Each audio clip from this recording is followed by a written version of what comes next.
The Gamesman by Barry Malzberg is a book that you've probably never heard of. You may never have heard of Barry Malzberg himself. He was a new wave writer who thankfully is still alive and is quickly becoming my favorite science fiction writer. I think probably a shoe-in for favorite American science fiction writer.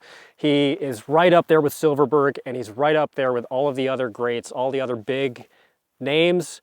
And there's something about the way that he writes, the things that he writes about, and his political disposition that is just pitch perfect for me. I've now read 3 of his books.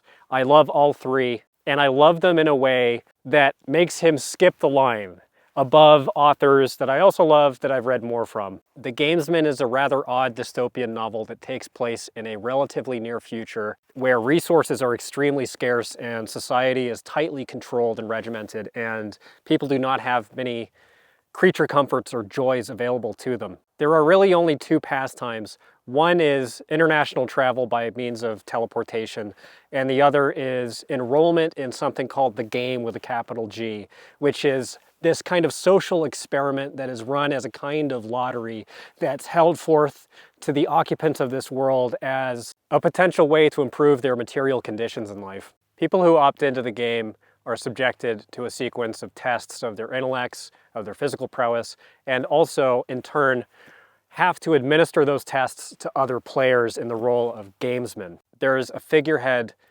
with the title of Games Master, who's the final arbiter of the game's rules, which are written kind of like religious commandments.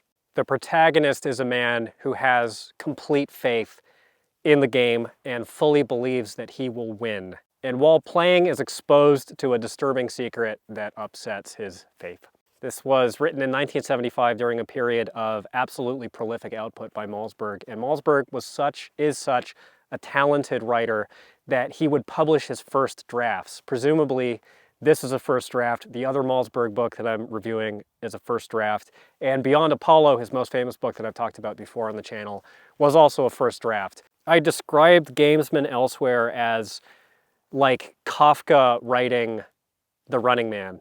It works like The Trial in that it is a depiction and a satire of bureaucracy, and also it's this grander metaphor with religious overtones that says something that is just out of my reach to fully understand or describe. It's a gristly, chewy, difficult book, quite philosophical and a little bit formal. Shares Beyond Apollo's strange narrative technique of both first and third person perspective, and is also explicit in the way that Beyond Apollo is. I found it quite potent, if a little dry, and it's my least favorite of the 3 Malzbergs that I've read, and I'm in love with it, so that tells you how much I like Malzberg.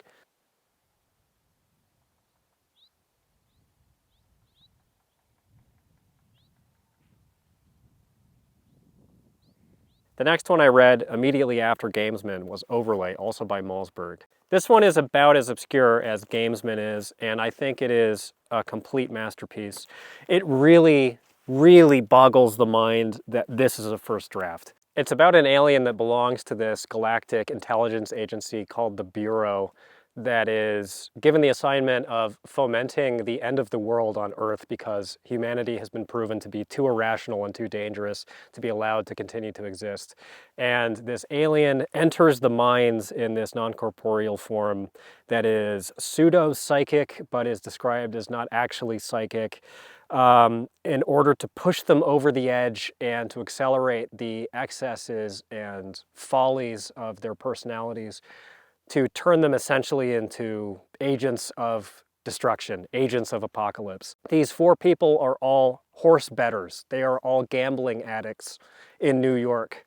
And this cadre is selected by this alien agency as the perfect candidates for this treatment because their lapses in rationality and their flights of self-indulgence are so extreme that they are thought to be the most easily manipulated and the craziest population on the planet. This alien, as it infiltrates these randomly selected people's lives, becomes engrossed in them and becomes sort of infected by their irrationalities, and on some level comes to have sympathy for the characters even in the process of destroying their lives and in turn destroying the planet. Overlay is described by people who review it typically as overly dense and uninteresting because of the subject matter, because they don't have a standing interest in horse betting and horse racing, which I didn't.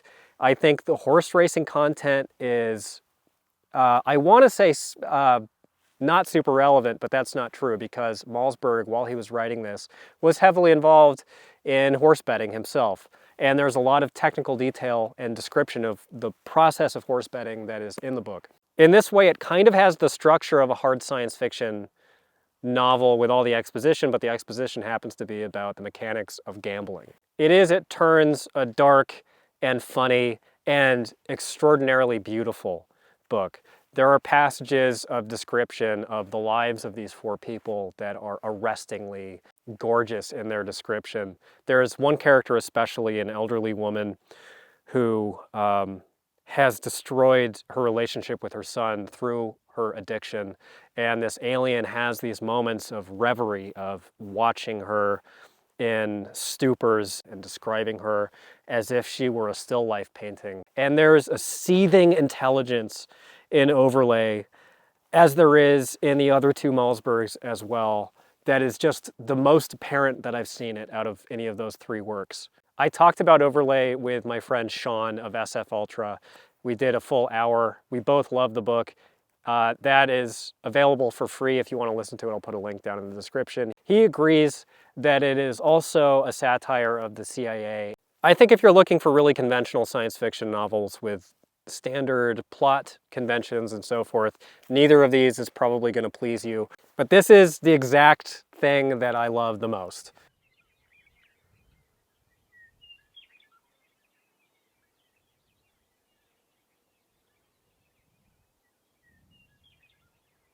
Followed by One on Me by Tim Huntley, another book that you've never heard of, that I have found twice, and there was something about it that called to me to read it. There was not a lot of review material out there about it. The reviews that I did read said that it was remarkably funny. It is actually that. And that is praise that typically you would have to hit me with wrenches to get out of me, because I don't like funny material typically. There are authors who have made me laugh. P.G. Wodehouse, Jack Vance. One on Me, pretty funny. It has some serious problems though. It's a dystopian novel about a future where everybody lives in floating houses that's kind of a little bit like The Machine Stops. They live in these pods where all of their physical needs are met. It's completely post-scarcity, and everybody lives these indolent and permissive and promiscuous lives. Natural human births do not occur anymore, except for the protagonist, who's the first baby to be born in something like 50 or 60 years, is an embarrassment to his mother. His father is an unknown figure, could be any number of dozens of different partners that his mother has, and eventually finds himself on the outs of this society, fending for himself and traversing a totally depopulated North American countryside with a kind of jetpack with wings that allows him to fly. What are these big issues, Matt? There is an overpowering recurrent motif of incest, and it goes to some critically uncomfortable places. I don't know how to square up the virtues of it and that fact. I think that fact probably overpowers its virtues in light of one particular moment that is rather horrifying. If that part was cut out, it would be a perfectly decent, good, well-written, and indeed funny piece of science fiction satire. Reminds me a little bit of Kornbluth, which is pretty high praise, and Huntley was a good writer, a good, serviceable writer. It's well plotted, the writing is decent, the pace is good, there's some great world building in it. It's Huntley's only book, and he passed away in 2019. I don't know what happened with him before or after the publication of this. I don't know that I recommend it. If you can just like hold your nose and plug your ears for a couple parts, it is a good book, but I don't know that you should. My updated top 15 science fiction books of all time video is coming. I'm working on the final edit right now.